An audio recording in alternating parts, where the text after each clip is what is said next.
Muito bem, pessoal. Bem-vindos ao Prolímpico. Meu nome é Ângelo Papa Neto, sou professor do Instituto Federal do Ceará e nós vamos conversar um pouco sobre aplicações de números complexos à geometria. A intenção é usar números complexos para resolver alguns problemas não triviais de geometria e demonstrar alguns teoremas, certo? Então, nós vamos começar essa aula falando um pouco sobre o que é um número complexo e qual a interpretação geométrica que nós podemos dar, principalmente para a multiplicação de números complexos. Tá? E depois nós vamos, depois de revisar alguns detalhes sobre o que é um número complexo, nós vamos fazer alguns exemplos de aplicações. Tá bom? Então, vamos começar aqui. Antes de começar, quero agradecer a organização do evento pelo convite, dizer que é um prazer estar participando. É sempre bom falar sobre assuntos interessantes. Eu gosto desse assunto, acho um assunto interessante. Então vamos lá. Números complexos de geometria, tem um monte de coisas aqui que eu não vou entrar em detalhe, tá? Mas essencialmente o que é um número complexo, né? Vamos escrever aqui na lousinha. Quando a gente considera um plano, tá? Um plano cartesiano, tá? Aqui está um pouco torto. Então a gente tem aqui um sistema de eixos, e cada ponto do plano corresponde a um par ordenado. Então nós temos a identificação dos pontos do plano com pares ordenados de números reais, certo? Esses pares ordenados, eles podem ser somados de uma maneira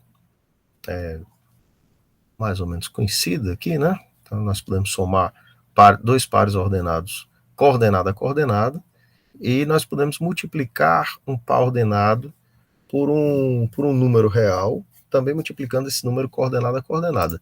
Isso significa o seguinte, né? Então nós podemos admitir aqui que um par ordenado representa um ponto no plano, mas também pode representar um vetor que sai da origem e vai até esse ponto, certo? Se a gente observar o par ordenado como uma maneira de representar essa setinha, esse vetor, a soma de pares ordenados coordenada a coordenada vai corresponder a uma soma de vetores. Então, se eu tiver aqui, por exemplo, outro vetor aqui, tá? A soma dos dois vai ser dada pela regrinha, aquela regra do paralelogramo, tá? E esse vetorzinho que é a soma dos dois, as coordenadas, bom, se eu chamar esse outro vetor de x', y', as coordenadas desse terceiro vetor vão ser x mais x', y mais y'. Tá? Se nós multiplicarmos um vetor por um escalar, por um número, se esse número for diferente de zero, isso vai corresponder a uma mudança de tamanho do vetor, possivelmente. Tá? Então, por exemplo, se eu tenho um vetor aqui, xy, ao multiplicar o par ordenado xy por alfa, né, eu vou ter alfa x, alfa y, e esse vetor pode aumentar de tamanho se o alfa for maior do que 1, pode diminuir de tamanho se o alfa for menor do que 1, pode permanecer do mesmo jeito se o alfa for 1, ou ele pode alterar o sentido, ele pode estar no sentido contrário se esse alfa for negativo. Tá? Se eu fizer esse alfa variar nos reais, todos os múltiplos de um vetor fixado, de um par ordenado xy fixado, vão ter a mesma direção. Certo? Então, essas duas operações permitem que a gente faça uma construção bastante interessante aqui. A gente pode considerar dois vetores básicos, vamos escrever aqui, esses dois vetorzinhos aqui, que tem as direções dos eixos coordenados, né? Aqui você tem os eixos, eu não vou desenhar os eixos, vou deixar só os vetores aqui. Você chama um vetor de E1, o outro vetor de E2, o E1 vai corresponder ao par ordenado 1, 0, o E2 ao par ordenado 0, 1, eles são vetores que estão em cima desses eixos aqui, né? e tem comprimento 1. Os dois são vetores perpendiculares, ortogonais. Se eu considerar um outro vetor qualquer, eu posso decompor esse vetor em componentes que estão nas duas direções dos dois vetores E1 e E2. Ou seja, eu posso sempre escrever um vetor qualquer, né, um vetor, digamos aqui, xy, como sendo uma soma de um vetor x0 com o vetor 0y. O x0, bom, isso aqui eu estou usando a adição coordenada a coordenada, como a gente acabou de definir, né? O x0, ele é x vezes 1, 0, e o 0y é y vezes 0, 1. Ou seja, cada vetor do plano, ele pode ser escrito como sendo x, a primeira coordenada dele, que é x vezes E1, mais a segunda coordenada dele, y, multiplicada por E2. Para que serve isso? Isso aqui serve para a gente ter um controle sobre os vetores a partir do que a gente pode dizer sobre esses dois. Quer dizer, uma vez que a gente tem alguma informação sobre o E1 e o E2, a gente pode, a partir dessas informações sobre esses vetores fixados, o E1 e o E2, a gente pode tirar informações sobre vetores quaisquer, sobre elementos quaisquer do R2. A ideia é a seguinte, a gente vai introduzir uma multiplicação em R2, tá? Então, em R2, a gente pode, o R2, com essas duas operações que a gente já acabou de definir, uma adição e uma multiplicação por número, ele tem uma estrutura mais fraca, né? No momento em que a gente coloca uma multiplicação, ele passa a ter mais propriedades. Mas que multiplicação é essa? Né? É uma multiplicação onde a gente quer que ela tenha algumas propriedades. Então vamos colocar aqui, ó. Esse aqui é o que a gente acabou de fazer. Então a gente quer introduzir uma multiplicação de pares ordenados, ou seja, uma multiplicação de elementos de R2 de tal modo que ela tem as mesmas boas propriedades que a multiplicação de números reais tem. Ou seja, ela seja associativa, ela tem uma espécie de linearidade, ou seja, ela seja distributiva em relação à soma, né, e que ela respeite a multiplicação por escalar nesse sentido que está escrito aqui. Quer dizer, quando eu multiplico um dos fatores por alfa, isso é a mesma coisa de multiplicar o outro e é a mesma coisa de multiplicar o resultado da multiplicação, ou seja, o produto de A e B por esse alfa. E também é interessante que ela seja comutativa. Tá? E, além disso, que ela tenha um elemento neutro, ou seja, um elemento que exista um elemento no R2 que, quando multiplicado pelos outros elementos do R2, ele haja como elemento neutro, ou seja, A vezes E igual a A, para qualquer A pertencente ao R2. Dito isso, quando a gente considera dois elementos quaisquer, quer dizer, um A e um B, ao multiplicar os dois, como a gente pode escrever o A como o A e o B dessa maneira, né, como a partir do E1 e do E2, ao multiplicar, admitindo que essa multiplicação tem essas propriedades que a gente quer que ela tenha, ou seja, que ela seja distributiva, que ela seja comutativa, eu posso escrever essa multiplicação dessa forma. Tá? E daí é interessante a gente saber o que é o E1 ao quadrado, o que é o E2 ao quadrado e o que é o E1 vezes o E2. E a gente estabelece que a multiplicação entre o E1 e o E2 é dada por essa tabelinha. Ou seja, quando eu multiplico o E1 pelo próprio E1 ou pelo E2, o resultado vai ser o E1 ou o E2. E o E2 vezes E2 é menos E1. Tá? Isso parece ser uma coisa arbitrária, mas essa escolha é uma escolha que faz com que nós tenhamos boas propriedades geométricas, que é o que a gente vai ver aqui, né? Quer dizer, o que é que essa escolha dá para a gente, né?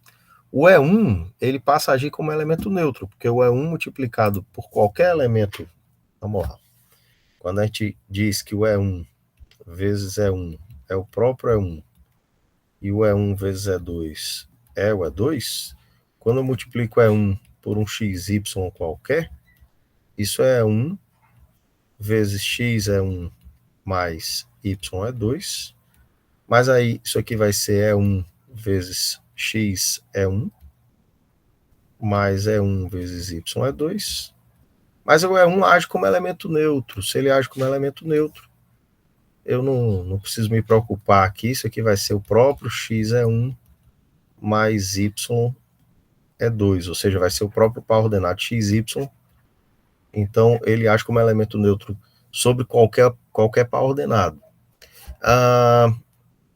Uma coisa interessante é que a gente pode considerar aqui os reais e pode mergulhar os reais no R2, considerando aqui um múltiplo, quer dizer, eu vou associar cada número real com um múltiplo alfa, com esse alfa, esse número real alfa multiplicado pelo E1, ou seja, com o par ordenado alfa 0. Isso aqui faz com que a gente mergulhe os reais dentro do R2, e aí eu posso identificar o alfa 0, o par ordenado alfa 0, ou seja, o alfa vezes E1, eu posso escrever simplesmente como alfa. Por quê? Porque o E1 age como elemento neutro, quer dizer, esse E1, quando eu multiplico pelos outros vetores, isso é a mesma coisa de multiplicar, quando eu multiplico o alfa E1, é a mesma coisa de multiplicar só o alfa. Tá? Isso significa, então, que eu posso escrever um elemento, vamos chamar aqui de Z, por exemplo, que é um par ordenado XY, e agora ele vai ser X é 1 mais Y é 2, eu posso escrever isso aqui simplesmente como sendo X mais Y é 2, porque eu estou identificando o X é 1 com o número X. Por outro lado, esse E2, a gente dá um nome especial para ele, a gente chama o E2 de I, tá? E o I ao quadrado, que vai ser E2 ao quadrado, de acordo com a tabelinha lá, é menos E1, mas o menos E1 é menos 1 vezes E1, só que eu estou identificando o menos 1 vezes E1, que é o par ordenado menos 1, 0, com o número menos 1. Tá? Então, o que a gente tem aqui é o seguinte, o I ao quadrado, ele é igual a menos 1, mas isso tem um significado que não é mais aritmético, é um significado geométrico, tá? Então, o que a gente tem é o seguinte, o 1 é um vetor, que é o E1, certo? O 1 é o E1. O I é um vetor também, o I é o E2.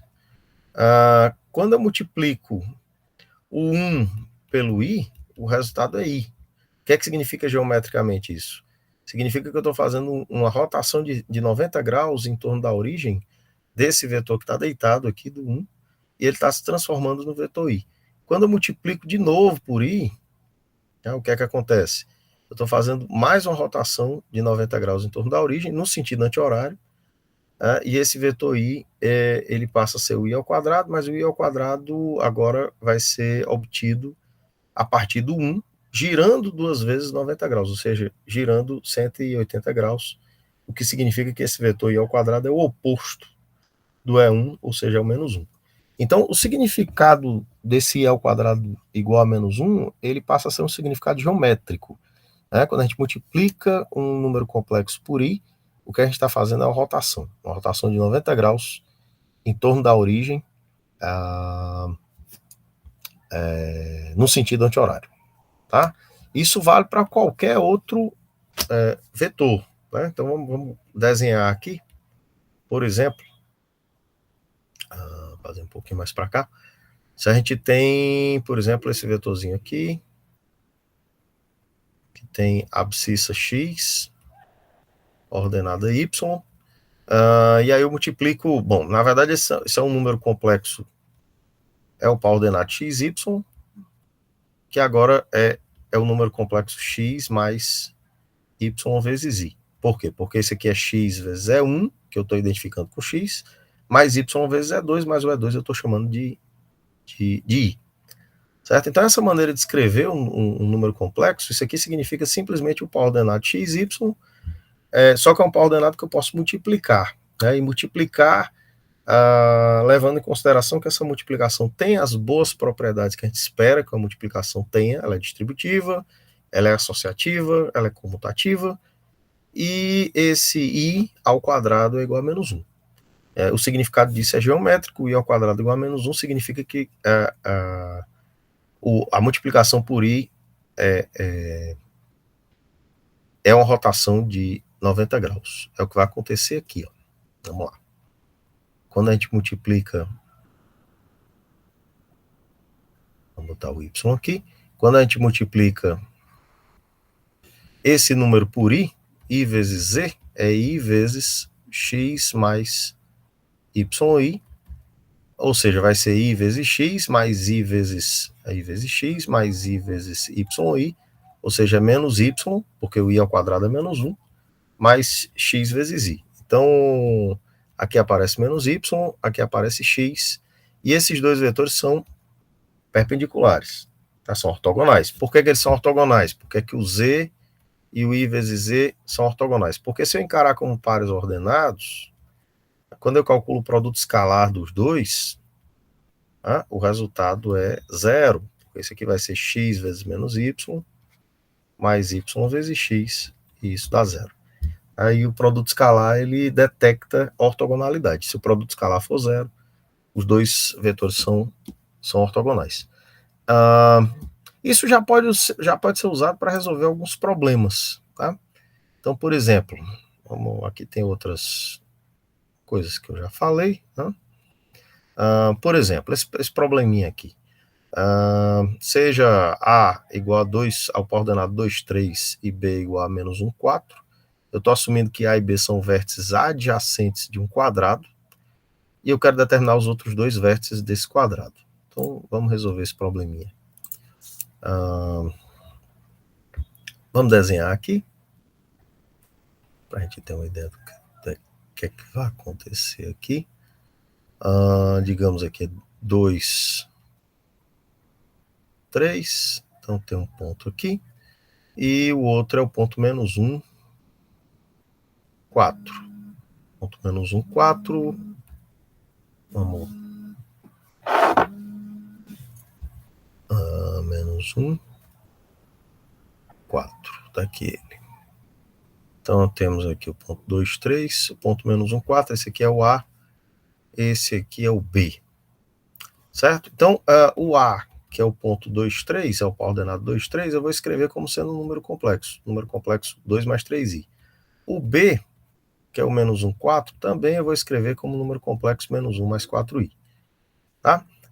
Eu quero determinar os outros dois vértices do quadrado. Eles podem estar aqui em cima ou eles podem estar aqui embaixo.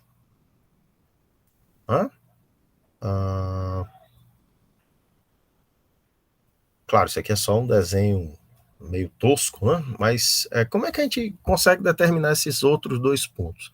Eu vou chamar esse aqui de C, esse aqui de D, esse aqui de C' e esse aqui de D'. Por exemplo, como é que a gente determina o C? Eu posso considerar aqui um vetor que vai do B até o A. Certo? Vai do B até o A. Esse vetorzinho aqui. Bom, como é que a gente determina esse vetor? O vetor que vai do B até o A, ou seja, o vetor BA, né? Ele tem coordenadas também. Tá? Essas coordenadas são determinadas de que maneira? A gente vai considerar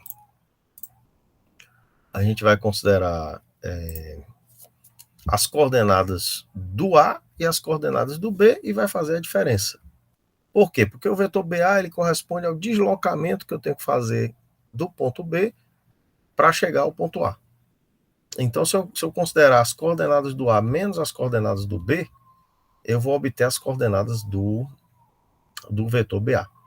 Claro que eu posso ver tudo isso aqui já como números complexos, ou seja, eu posso escrever 2 mais 3i, tá? Que é o ponto A, menos 1 mais 4i, que é o B, e aí eu vou obter aqui 2 menos 1, dá 3, e 3 menos 4, que é menos 1, ou seja, 3 menos i é o número complexo que corresponde ao vetor BA. Qual é a vantagem de escrever o vetor BA como um número complexo? Quando eu faço isso, esse número complexo pode ser multiplicado por outros números complexos. Em particular, ele pode ser multiplicado por i. Quando eu multiplico por i, o que é que eu vou fazer com ele? Eu vou fazer uma rotação de 90 graus, no sentido anti-horário. Mas essa rotação é em torno da origem. Tudo bem, mas vetores, eles não guardam posição. Eu posso simplesmente considerar, fazer uma translação do vetor BA até que ele fique na origem, e depois multiplicar por i. Quando eu multiplicar por i, ele vai girar 90 graus em torno da origem, ele vai virar esse outro vetor aqui, e aí depois eu translado de volta, ele continua sendo o mesmo vetor. Tá? Então, o fato do vetor estar na origem ou não é irrelevante do ponto de vista da natureza dele. Ele continua sendo o mesmo vetor, quer ele esteja numa posição ou em outra, desde que ele ele permaneça com a mesma direção, o mesmo sentido e o mesmo tamanho. É isso que caracteriza um vetor. Então, quando a gente faz essa rotação, isso significa que a gente está multiplicando o BA por I. Então, esse vetor BD aqui, ó, o BD, ele é simplesmente I vezes BA. Olha que bacana. Né? Ou seja, isso é equivalente a dizer o seguinte, que o D menos B, que é o BD, né, é igual a I vezes BA, mas o BA é 3 menos I. A gente acabou de obter o BA. Ou seja, isso aqui é 1 mais 3i. Eu vou multiplicar o i por 3, dá 3i, e o i por menos i, o i ao quadrado é menos 1, então vai ficar 1. Bom, mas aí o b a gente já conhece as coordenadas dele, quer dizer, o b é o número complexo menos 1 mais 4i, certo? Então, o que é que vai acontecer aqui? A gente vai ter o d, isso é equivalente a dizer que o d é igual a b mais o que está aqui, né? Porque eu posso passar esse b para o segundo membro aqui, então eu vou ficar com b mais 1 mais 3i. Só que o b é isso aqui, né? 3 cadê o b? Menos 1 mais 4i. Então eu vou ficar com menos 1 mais 4i, mais 1 mais 3i. Ou seja, o ponto D é o número complexo 7i. Significa que o D é 0,7. Então o D realmente está aqui em cima do eixo Y, como a gente tinha mais ou menos previsto ao fazer o desenho. Tá no ponto de ordenada 7. E para obter o C, o que é que eu faço? Eu considero o mesmo vetor. Esses dois vetores são iguais. Então eu considero o mesmo vetor. Quer dizer, o vetor AC é igual ao vetor BD. E aí o C vai ser igual a A mais AC.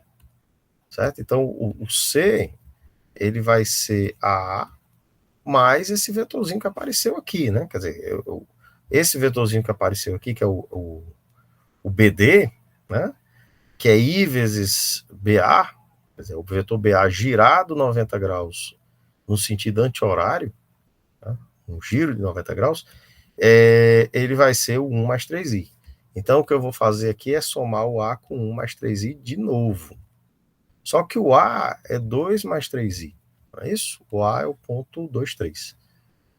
E aqui eu tenho 2 mais 3i, mais 1 mais 3i, isso vai ser 3 mais 6i, ou seja, o C é o par ordenado 3, 6. Tá? Claro que essa é uma das soluções. Qual é a outra? A outra é você considerar os vetores opostos aqui. Então, em vez de você escrever B mais o vetor BD, você escreve B mais o oposto do BD, que é menos 1 menos 3i. Aí você vai obter o outro ponto, o D'. Aí a mesma coisa você pode fazer aqui para obter o C' a partir do A. Quer dizer, por exemplo, o que é o B, o que é o D', né? O D', as coordenadas do B são menos 1 e 4, ou seja, o B é o menos 1 mais 4i. Em vez de eu somar com 1 mais 3i, eu subtraio. Então vai ficar menos 2 mais i. Né? Menos 2 mais i. São as coordenadas do menos 2 e 1. Então, né? E o C' vai ser as coordenadas do A, que é 2, 3, menos 1 mais 3i. Tá? Então vai ficar 1. E nesse caso aqui seria em cima do eixo também, porque vai ficar 2 menos 1, que é 1, e 3 menos 3, que é 0. Seria o ponto 1, 0, porque o desenho está mal feito aqui. Certo? Então, essa é uma vantagem inicial de você escrever pontos ou vetores do plano como números complexos. Ao fazer isso, você tem a permissão de multiplicar por outros números complexos, e essa multiplicação ela tem, pelo menos no caso do i, uma interpretação geométrica natural, né, que é a rotação de 90 graus em torno da origem, ou em torno da origem do vetor. Né? Tem um outro exemplo aqui que é um pouco mais sofisticado. Né? Você tem os mesmos pontos, agora eles são vértices opostos de um quadrado. Então, em vez de você ter vértices adjacentes que formam o lado do quadrado, você tem vértices opostos. A situação é um pouco mais complicada porque o giro agora não é um giro, o giro que você tem que fazer não é um giro de 90 graus. Aí é uma pergunta que a gente ainda não sabe responder. Quer dizer, o que é que acontece quando eu preciso fazer uma rotação que não necessariamente seja de 90 graus? Mas a gente tem uma resposta para isso, tá? Mas vamos com calma, né? Depois a gente volta a esse problema aqui. Bom, dado o número complexo, você pode considerar o conjugado dele. Isso é interessante porque dá a gente uma maneira de demonstrar certas propriedades importantes usando a noção de conjugado. O que é o conjugado do número complexo, geometricamente? É o resultado de uma reflexão. Tá? Você tem aqui de novo um sistema de eixos. Né? Digamos que você tem aqui o número complexo z, que seja alguma coisa assim, x mais y, x mais yi. O conjugado dele é o número complexo que eu obtenho trocando o sinal do que está multiplicando o i, que eu ainda não dei um nome para isso, né? Isso significa que eu estou deixando a abscissa fixada e estou trocando o sinal da ordenada do ponto. Ou seja, eu estou fazendo uma reflexão em torno do eixo x. Então, a conjugação é uma transformação geométrica, é uma reflexão em relação ao eixo horizontal. Tá? A conjugação ela tem algumas propriedades, por exemplo, o conjugado da soma é a soma dos conjugados. O conjugado do produto é o produto dos conjugados. Isso pode ser verificado imediatamente, sem muito trabalho. Tá? E se eu calcular o conjugado do conjugado, o resultado é o próprio número. Claro que isso é mais ou menos imediato, porque eu troco o sinal do y, depois troco de novo. Se eu trocar 2 vezes o sinal, ele volta a ter o sinal que tinha no início. Mas também pode ser visto como o resultado de 2 reflexões sucessivas em torno do eixo horizontal. Então, se você faz uma reflexão, depois faz a reflexão de novo, você vai obter o vetor que você tinha no início. Tá? Então, isso são 3 propriedades importantes do conjugado de um número complexo. Tá? A gente chama a parte, digamos, que multiplica o E1, né? Que corresponde à primeira coordenada do par ordenado. Né? A gente chama de parte real do número complexo, e a segunda coordenada a gente chama de parte imaginária. Tá? Então, o conjugado, para obter o conjugado do número complexo, eu tenho que trocar o sinal da parte imaginária desse número complexo. O módulo de um número complexo é a raiz quadrada do produto desse número complexo pelo seu conjugado. Isso, na verdade, é o tamanho do vetor. Né? Se eu tenho um vetor aqui, eu posiciono o vetor na origem, certo? E aí a gente tem aqui um triângulo retângulo, aqui é A e B, Tá? E o tamanho da hipotenusa vai ser, pelo teorema de Pitágoras, a raiz quadrada da soma dos quadrados. Então, isso é simplesmente o tamanho do vetor, que é o módulo, né? No caso, é o módulo de Z. Qual é o que é que tem de interessante aqui? Que o módulo ele pode ser escrito em função do conjugado, quer dizer, é do produto do número complexo pelo seu conjugado. Por que isso? Né? Porque quando você multiplica, se o Z for A mais I vezes B, o conjugado de Z vai ser A menos I vezes B, e o produto dos dois vai ser A mais I vezes B vezes A menos I vezes B. Quando você multiplica isso, isso vai ser A ao quadrado menos I vezes B ao quadrado, mais o I ao quadrado é menos 1, então isso aqui vai ser A ao quadrado mais B ao quadrado. Então essa soma de quadrados pode ser escrita como produto do número complexo pelo seu conjugado. Certo? Se você tem dois números complexos, o módulo da diferença, quer dizer, a diferença entre dois números complexos é o vetor que leva um até o outro. Né? Então você tem dois números complexos aqui, o vetor que vai.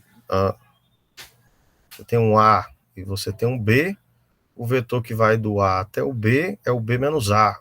Ou você pode considerar também o vetor que vai do B até o A, que é o A menos B. Tá? Tanto faz, você pode considerar aqui o vetor que vai do B até o A, que é o A menos B. Tá? O módulo desse vetor, quer dizer, o tamanho desse vetor é a distância, é o módulo da diferença. Quer dizer, o vetor AB ou o vetor BA, eles têm o mesmo tamanho, e o tamanho vai ser o módulo desses dois vetores, ou seja, o módulo da diferença. Essa distância ela tem algumas propriedades, ela é maior ou igual a zero sempre, ela é zero somente se os dois pontos são iguais, tá? Ela é simétrica nesse sentido, quer dizer, o módulo de A menos B é igual ao módulo de B menos A. O módulo do produto é o produto dos módulos. Isso aqui pode ser visto sem muita dificuldade usando o fato de que o produto do conjugado, o conjugado do produto é o produto dos conjugados. E a desigualdade triangular. A desigualdade triangular merece um comentário um pouco mais demorado, certo? Para demonstrar a desigualdade triangular, você pode fazer o seguinte: você pode considerar aqui A mais B, o módulo de A mais B ao quadrado. Tá? Isso aqui vai ser o produto do AB pelo seu conjugado. Tá? Isso vai ser A mais B vezes A barra mais B barra, porque o conjugado da soma é a soma dos conjugados. Isso vai ser A barra mais AB barra mais A barra B mais B barra. Essa parte que está no meio aqui, a gente precisa dar uma olhada com um pouco mais de cuidado. Essas duas que estão nas pontas, isso aqui é o módulo de A ao quadrado, e isso aqui é o módulo de B ao quadrado. Essa parte que está no meio eu posso escrever assim, AB barra mais AB barra barra. Tá? Por quê? Porque o conjugado do produto é o produto dos conjugados, aí vai ficar o conjugado de A e o conjugado do conjugado de B, que é o próprio B. Tá? Agora, isso que está aqui, se eu tenho um número complexo e somo com o conjugado dele, isso aqui é o dobro da parte real do número complexo.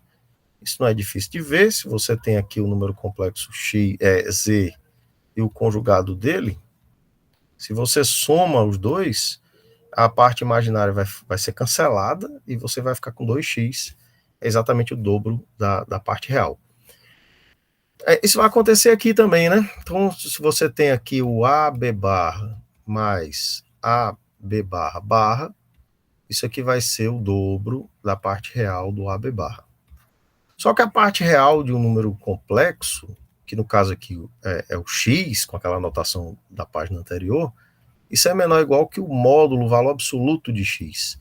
Mas o valor absoluto de x, ele é a raiz quadrada de x ao quadrado. Mas isso, veja, isso é menor ou igual que a raiz quadrada de x ao quadrado mais y ao quadrado, porque você está somando um quadrado, então você só pode aumentar aqui ou ficar do mesmo jeito se o y for zero. Não pode diminuir. Mas isso é o módulo de z. Significa que a parte real do número complexo é sempre menor ou igual que o módulo desse número complexo. Em particular, isso aqui é menor ou igual que 2 vezes o módulo de AB barra. Tá? Então, o módulo de A mais B ao quadrado, ele é menor ou igual que o módulo de A ao quadrado, mais 2 vezes o módulo de AB barra, mais o módulo de B ao quadrado. Mas isso, veja, isso é o módulo de A ao quadrado, mais 2 vezes o módulo de A, vezes o módulo de B barra, mais o módulo de B ao quadrado. O módulo de B barra é igual ao módulo de B, porque o conjugado é o resultado de uma reflexão. Então, quando eu calculo a imagem pela reflexão de um vetor, o resultado é um vetor que tem o mesmo tamanho. E isso aqui acaba sendo o módulo de A mais módulo de B ao quadrado. Tá? Como o que eu estou elevando ao quadrado aí não pode ser negativo, eu posso extrair a raiz quadrada dos dois lados, e isso implica que o módulo de A mais B é menor ou igual que o módulo de A mais módulo de B. Tá? E essa é a desigualdade triangular porque o que a gente tem aqui é o seguinte: se a gente tem o A, encarando o A como um vetor e o B como outro vetor, a soma dos dois vai ser um outro vetor que fecha um triângulo junto com os dois primeiros. Tá?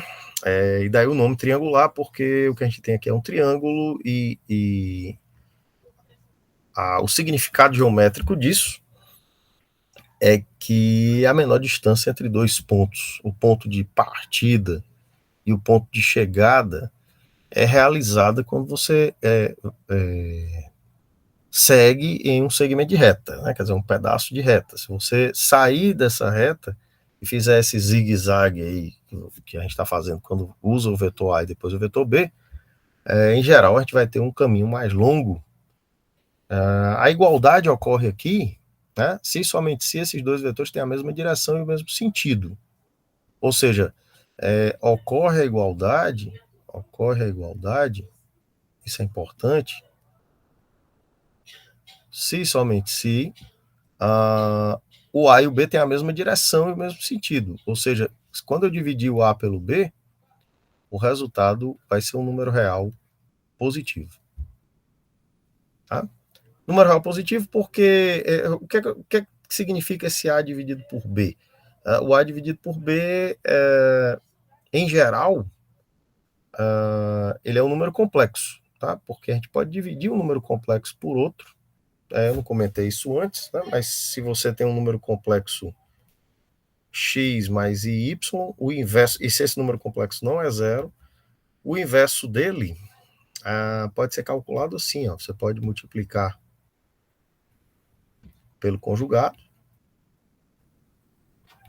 tá? Multiplicar pelo conjugado, e aqui você vai ter x menos y, e aqui x ao quadrado mais y ao quadrado. Se o número complexo não é zero, essa soma de quadrados não vai ser zero. Então, vai existir um número complexo, que tem parte real x sobre x ao quadrado mais y ao quadrado, parte imaginária menos y sobre x ao quadrado mais y ao quadrado, e esse número complexo vai ser o inverso do x mais y. Então, todo número complexo diferente de zero tem um inverso, que é uma propriedade que os reais também têm.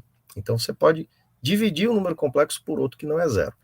Se você tem esse vetor B, não for o vetor nulo, e você encarar esse vetor como um número complexo, você pode dividir o A pelo B. Em geral, isso não precisa ser um número real. Vai ser um número real quando os dois tiverem a mesma direção. Quando eles tiverem a mesma direção e o mesmo sentido, isso vai ser um número real positivo. Quando eles tiverem a mesma direção e sentidos contrários, isso vai ser um número real negativo. Tá? Muito bem. Então, a desigualdade triangular vira uma igualdade quando o A e o B, o A dividido por B, é um número real positivo. Se Z é um número complexo não nulo, então o módulo dele é diferente de zero. Você pode dividir o Z por esse módulo. Tá? Isso vai ser um número complexo de módulo 1. Que é essa situação aqui. Ó. Você tem aqui um círculo de raio 1 centrado na origem. Vamos botar isso aqui direitinho aqui. Tá? E você tem um número complexo Z aqui. Tá? E aí você divide esse número complexo pelo módulo dele e vai obter um número complexo de módulo 1, que corresponde a um vetorzinho cuja extremidade está aqui sobre um círculo de raio 1 centrado na origem. Isso significa que esse número complexo aqui ele tem coordenadas que são pontos, que são coordenadas de um ponto que está sobre esse círculo. Ou seja, se eu chamar isso aqui de θ, esse ângulozinho aqui, né? Usando um pouquinho de trigonometria, a gente vê que isso aqui é cosseno de θ mais i seno de θ. Tá? Porque cosseno de θ e seno de θ são as coordenadas de um ponto que está sobre o círculo de raio 1 centrado na origem. Tá? E aí a gente pode escrever isso aqui assim, quer dizer, o Z ele passa a ser representado não mais por x e y, né? O Z ele vai poder ser escrito como sendo o módulo de Z multiplicado por cosseno de θ mais i seno de θ. Isso aqui é o módulo, e esse θ a gente chama de argumento de Z. Tá? Isso é o que a gente chama de forma trigonométrica do número complexo. É a forma trigonométrica que permite que a gente estenda a interpretação geométrica da multiplicação, não só para i, mas para qualquer número complexo. E isso vai ser visto como uma rotação, tá? E vai depender do argumento. Bom, tem alguns comentários aqui. Bom, definição de argumento. O argumento é único. Essa frasezinha aqui, módulo 2π, significa que ele é único a menos da soma por um múltiplo, a soma por um múltiplo escalar de 2π. Tá? Então, a unicidade é a menos de um número inteiro de voltas. Então, você pode dar um número inteiro de voltas e vai obter um outro θ, mas que tem o mesmo cosseno e o mesmo seno. E daí a unicidade, ela ser uma unicidade relativa, né? Você pode considerar único se você fizer restrições. Por exemplo, se você restringir o θ, obrigar o θ a variar no intervalo de comprimento 2π, por exemplo, de 0 até 2π, incluindo o 0 e excluindo o 2π, ou incluindo o 2π e excluindo o 0, você vai ter um intervalo onde só existe um possível argumento do número complexo.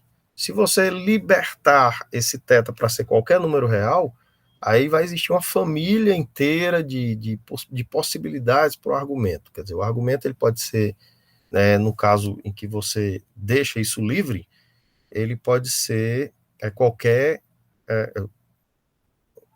um desses elementos cuja diferença é um múltiplo inteiro de 2π. Tá? Essa representação é chamada de forma trigonométrica ou de forma polar. Aqui a gente tem algumas propriedades. Quando a gente multiplica dois números na forma trigonométrica, a gente soma os argumentos. Isso aqui é importante aqui. Tá? Então o argumento ele tem uma característica que lembra o logaritmo. Isso não é coincidência. A gente pode calcular potências, né, de números complexos de uma maneira mais simples, usando a forma trigonométrica, quer dizer, elevando o módulo a n, multiplicando o argumento por n. Isso, de novo, lembra propriedades do logaritmo e da função exponencial. Tá? Existe uma fórmula que eu não vou comentar com muito detalhe aqui, e também não coloquei nos slides, que a gente chama de fórmula de Euler, ou relação de Euler, que é essa aqui, ó, E elevado a iθ igual a cosseno de θ mais i seno de θ. Onde esse é um número que é base do sistema de logaritmos naturais, aproximadamente 2,718. que a gente às vezes chama de número de Euler, isso aqui a gente chama também de relação de Euler. Uma demonstração para isso usa uma parte da matemática que é um pouco mais avançada, tá? Precisa de um pouco de séries e limites, então eu não vou fazer isso aqui. Mas essa relação ela pode ser usada aqui livremente como uma notação, levando em consideração que o que está aí do lado esquerdo é realmente uma função exponencial, se comporta como uma função exponencial. Então, por exemplo, quando eu multiplico dois elementos desse tipo, eu somo os expoentes. Tá? Isso tem uma relação com o que a gente acabou de escrever, quer dizer, quando a gente multiplica isso aqui, na verdade isso aqui é E elevado a I alfa mais beta. Isso pode ser reescrito assim, né? Cosseno de alfa mais I seno de alfa vezes cosseno de beta mais I seno de beta é igual a cosseno de alfa mais beta mais I seno de alfa mais beta, que é aquilo que eu já tinha escrito lá, né? E já tinha comentado que há um comportamento do argumento, que é o que aparece dentro do cosseno e dentro do seno, que lembra o comportamento do logaritmo, ou seja, lembra o comportamento de expoentes de alguma função exponencial. E a explicação para isso é essa fórmula que a gente chama de relação de Euler. A relação é importante, né? Mas a gente pode usar aqui como uma maneira de denotar essa expressão, para não ter que escrever cosseno de θ mais I seno de θ, a gente escreve simplesmente E elevado a Iθ e trabalha com E elevado a Iθ como uma função exponencial usual mesmo, usando as regras de potência usuais. Tá? Bom, eu estou sendo um pouco rápido aqui para chegar rapidamente nas aplicações, mas isso é muito cheio de nuances e coisas bastante interessantes que a gente poderia comentar com mais calma aqui. Outra coisa interessante é isso aqui que está escrito aqui, né? Quer dizer, se você tem um número complexo Z, você pode extrair raízes enésimas de Z.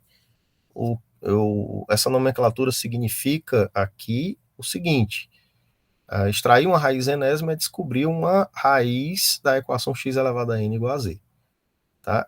É uma equação algébrica que tem n soluções distintas em C. Essas soluções são dadas por uma fórmula que parece ser um pouco complicada, mas não é tão complicada assim não. A gente vai ver em alguns casos particulares aqui como é que isso se comporta. Tá? Os casos mais interessantes são os casos em que o módulo é 1, quer dizer, se esse R for 1, a gente obtém um número complexo desse tipo, né? Um número complexo desse tipo aqui, tá? Ele tem um módulo 1, quer dizer, se a gente calcula aqui o módulo de E elevado a Iθ, vamos fazer aqui. O que é o módulo de E elevado a Iθ?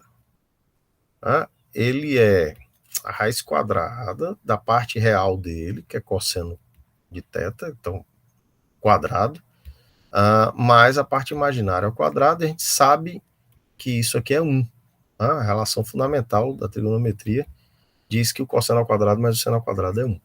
Então, todo número complexo desse tipo tem módulo 1. Então, esses números complexos, eles vivem aqui no círculo de raio 1, centrado na origem. Quer dizer, olhando esses números complexos como pontos no plano, esses pontos, eles são pontos num círculo de raio 1 centrado na origem, e o θ é o ângulo que a gente mede desde a parte positiva do eixo real até o raio que vai do centro do círculo até o ponto. Tá? Isso permite que a gente faça algumas construções. Né? Vamos ver aqui uma primeira construção, que é essa aqui. Né? Vamos resolver um problema que está resolvido lá nos elementos de Euclides, mas essa solução que a gente vai dar aqui é uma solução que permite generalizações, e eu vou comentar isso daqui a pouco. O que é um número construtível? tá? E aí a gente vai começar a falar sobre as aplicações. A primeira aplicação é essa, a gente vai demonstrar aqui que um pentágono regular pode ser construído com régua e compasso. Construir com régua e compasso significa usar esses dois instrumentos, quer dizer, mas na verdade a régua e o compasso eles são instrumentos que são prescindíveis. Você não precisa necessariamente usar os instrumentos desde que você permita que sejam construídos círculos e retas. Vamos tentar explicar o que é isso. A gente começa com dois pontos, tá? Com um ponto A e um ponto B, e a partir desses dois pontos a gente vai construir outros pontos. Tá? Primeiro, por uma questão de conveniência, a gente identifica esses dois pontos com os números mais simples possíveis, o número 0 e o número 1. Isso equivale a escolher uma unidade de medida, que vai ser a distância entre o A e o B. Então a gente escolhe dois pontos no plano, chama um deles de 0, identifica um deles com o número 0, identifica o outro com o número 1. A reta determinada por esses dois vai corresponder a um eixo, o eixo X, o eixo das abscissas. E claro, a gente completa esse eixo e obtém aí um plano cartesiano. E a pergunta é a seguinte: a partir desses dois pontos, o que é que nós podemos construir usando régua e compasso? Bom, vamos explicar o que é isso. A régua, ela é usada apenas para traçar retas, tá? E não é uma régua graduada. E o compasso, ele é um instrumento que permite que nós construamos, que nós possamos construir círculos, desde que nós tenhamos o centro do círculo e um ponto pelo qual o círculo passa. Então, tem algumas regrinhas aqui. Usar uma régua e um compasso, uma régua ou um compasso, que a gente pode usar só um dos dois, significa construir retas que passam por dois pontos que você já tenha construído antes. A princípio você só tem dois, então você só consegue construir com a régua uma reta, que é a reta determinada pelos dois. E usar o compasso significa centrar esse compasso, colocar a ponta cega do compasso em um dos pontos, com a abertura até o outro. Então, a princípio, o que você consegue construir são alguns pontos, né, a partir do A e do B. Eu não vou discutir essa questão com todo o detalhe, mas eu vou admitir aqui o seguinte. Bom, primeiro, os pontos que nós podemos construir usando a régua do compasso, quer dizer, construindo círculos e construindo retas, desenhando círculos e desenhando retas, e calculando a interseção desses círculos e dessas retas, nós vamos obter pontos. Esses pontos a gente chama de pontos construtíveis. Uma observação sobre a palavra construtiva, ela não é dicionarizada. Se você olhar o dicionário que aparece lá, a palavra construível, mas ela é muito comum em matemática e as pessoas usam, então eu vou usar aqui também, tá?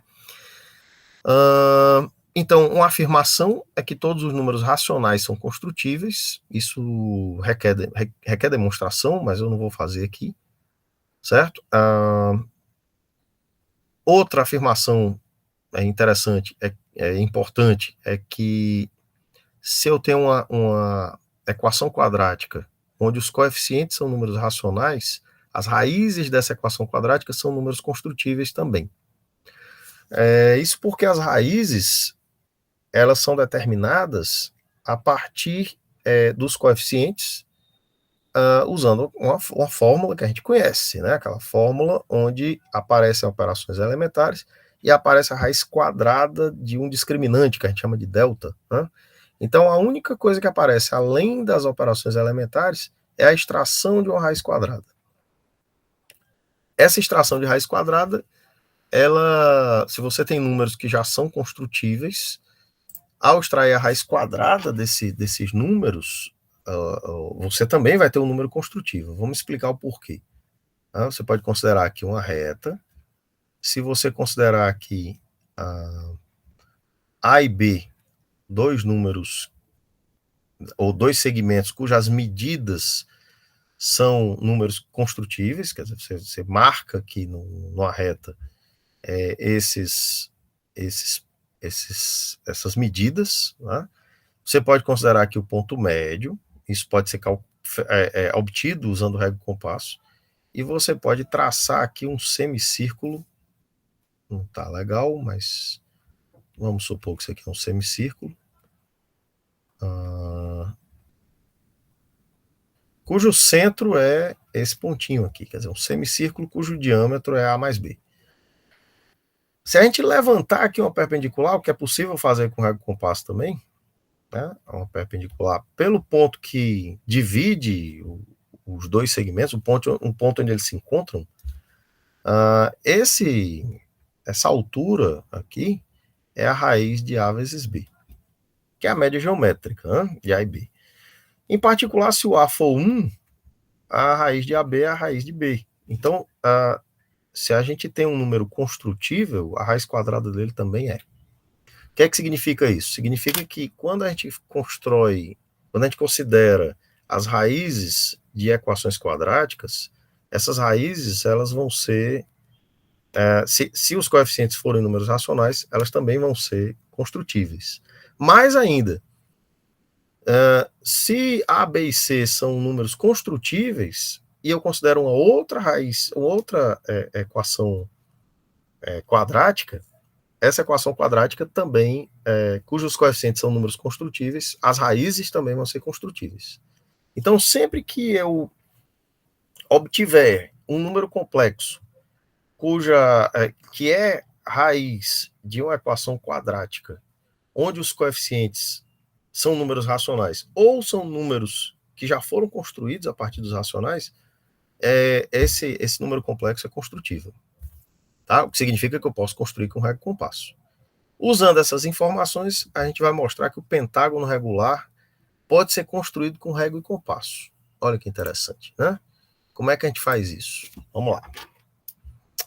A gente vai considerar aqui um pentágono regular inscrito num círculo de raio 1 centrado na origem. Então, eu tenho aqui um sistema de eixos, eu tenho a origem, eu tenho aqui um círculo de raio 1, então esse ponto é o ponto 1, e aí eu vou considerar aqui um ponto, um número complexo, tá?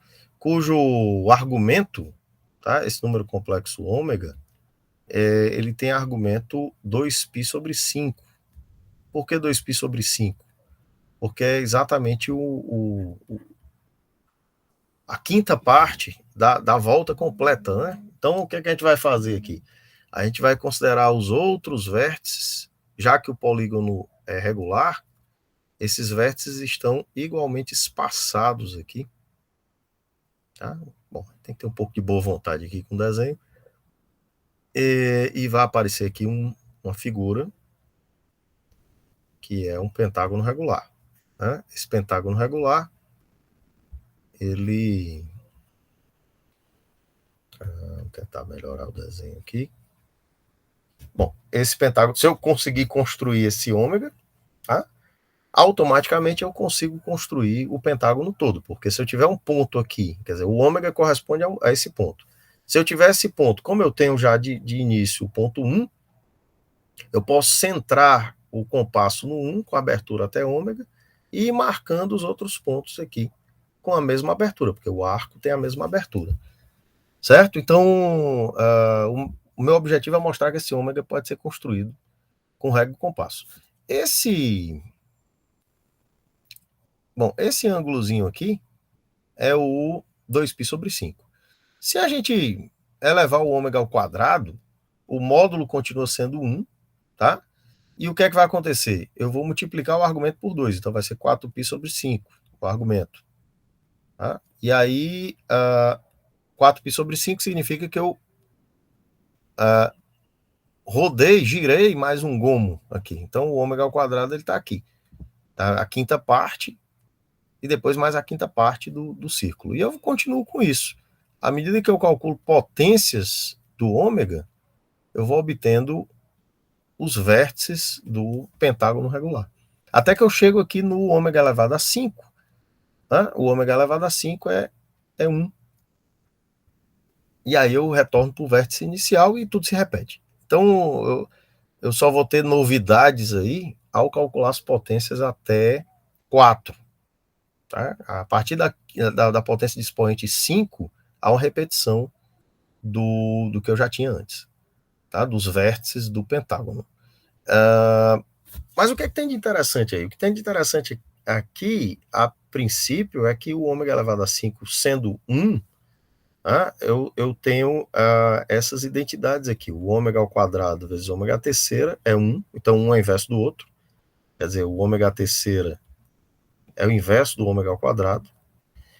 E o ômega vezes ômega quarta também é 1, porque esse é ômega quinta, então o ômega quarta é o inverso de ômega. Isso significa o seguinte, bom, tem outra informação importante, que é essa aqui, o ômega elevado a 5 sendo igual a 1, essa diferença é zero. Então a gente pode usar um pouquinho de álgebra aqui e fatorar isso dessa maneira, ômega quarta mais ômega terceira mais ômega ao quadrado mais ômega mais 1 está zero.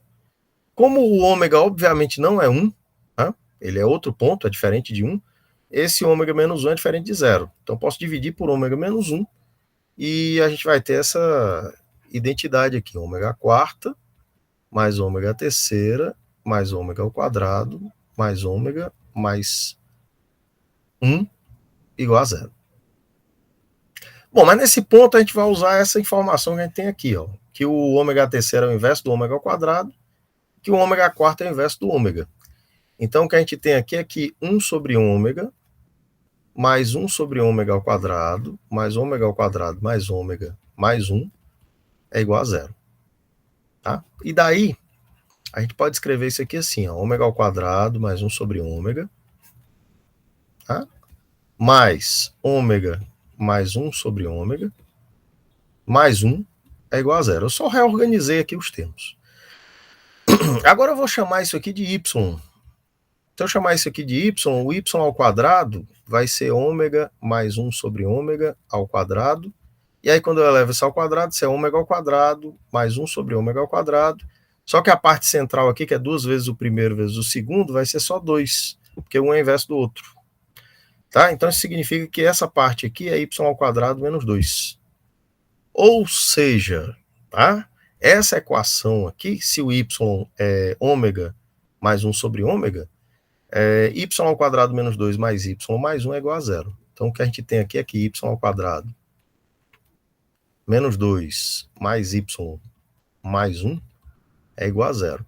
Isso significa que o y é raiz de uma equação quadrática com coeficientes racionais. Ou seja, o y é construtível. Olha que bacana. Ele é construtível de acordo com aqueles critérios que a gente viu anteriormente. Só que você tem uma outra equação quadrática que você pode deduzir a partir dessa igualdade aqui. Isso aqui é equivalente a dizer que ômega ao quadrado menos y ômega mais 1 é igual a zero. Aqui você tem uma equação quadrática onde uma das raízes é ômega. Claro, o ômega satisfaz essa identidade. Tá? Então, o que eu estou dizendo aqui é que o ômega é uma raiz dessa equação, de uma equação quadrática, que eu poderia colocar assim, né? X, vamos botar com outra letra, z ao quadrado menos yz mais 1 igual a zero. O ômega é a raiz disso aqui. E essa equação tem coeficientes que são ou números racionais ou um número que eu já sei que é construtivo, que é o menos y. Se o y é construtivo, claro que o menos y também é. É uma questão de simetria. Né? E daí a conclusão é que o ômega é construtível. Se o ômega é construtível, eu posso construir o ômega com régua e compasso e, portanto, posso construir os outros vértices com régua e compasso. Isso significa que o pentágono regular pode ser construído com régua e compasso. Tá? Essa construção, ela, obviamente, ela ela já era conhecida, não desse jeito, claro, mas ela já era conhecida na antiguidade. A construção do pentágono regular aparece nos elementos de Euclides. No entanto, a construção feita dessa maneira, que aparece num livro do Gauss, que Gauss publicou em 1801, chamado Investigações Aritméticas, pode ser estendida a outros polígonos. Então, Gauss usou exatamente a mesma ideia que a gente usou aqui para demonstrar que o polígono regular de 17 lados pode ser construído com régua e compasso, coisa que os gregos não tinham conseguido fazer. Tá? Gauss fez isso quando tinha 19 anos. E resolveu um problema que estava em aberto há mais de 2.000 anos. Qual era o problema? O problema é determinar quais são os polígonos regulares que podem ser construídos com régua e compasso. Ele determinou exatamente quais são eles, mas esse é um resultado mais sofisticado. A princípio, ele conseguiu demonstrar que o polígono regular de 17 lados podia ser construído com régua e compasso, usando essas ideias algébricas aí. Tá? Claro que dá mais trabalho no caso do polígono de 17 lados. Você vai ter uma equação com um número, com um grau maior, né, e você vai ter que fazer um número maior de reduções dessa equação a equações quadráticas, e foi isso que ele fez. Tá? Mas eu acredito que esse exemplo do pentágono ele é bastante ilustrativo, porque ele é relativamente simples, e ele dá uma ideia, pelo menos um sabor, do que é que o Gauss fez. Para quem tiver interesse, pode consultar aí ou o trabalho do Gauss, ou na internet, isso deve aparecer de modo bem explicado aí. Não sei, dá uma fuçada na internet que a gente acha. Tá? Segunda aplicação, o Teorema de Napoleão. Bom, esse Napoleão é o Napoleão Bonaparte mesmo. Tá? Dizem que ele demonstrou esse teorema. Aqui tem umas preliminares, vamos ver o enunciado do teorema. Depois a gente volta para lá. O Teorema de Napoleão diz o seguinte: a gente tem um triângulo, tá? Um triângulo qualquer. Sobre os lados desse triângulo, nós podemos construir um triângulo, triângulos equiláteros, externamente. Né? Constrói o triângulo equilátero para fora do triângulo original. E nós vamos considerar aqui os centros, porque o triângulo equilátero, todos os centros, todos os pontos notáveis coincidem. Né? Baricentro, circuncentro, ortocentro, incentro. Então a gente fala simplesmente centro, tá? Porque o triângulo é equilátero, e daí você tem cada um desses triângulos que você construiu externamente, você considera os centros. Esses centros são vértices de um triângulo equilátero. Tá? Essa figurinha, ela está aqui no GeoGebra.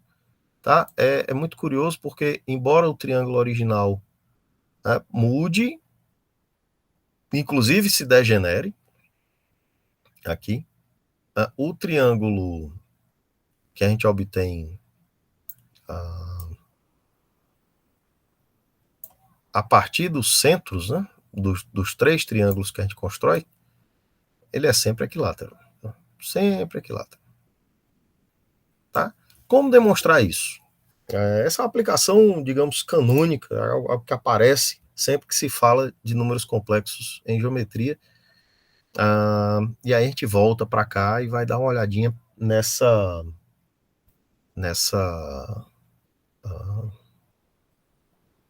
informações aqui, né?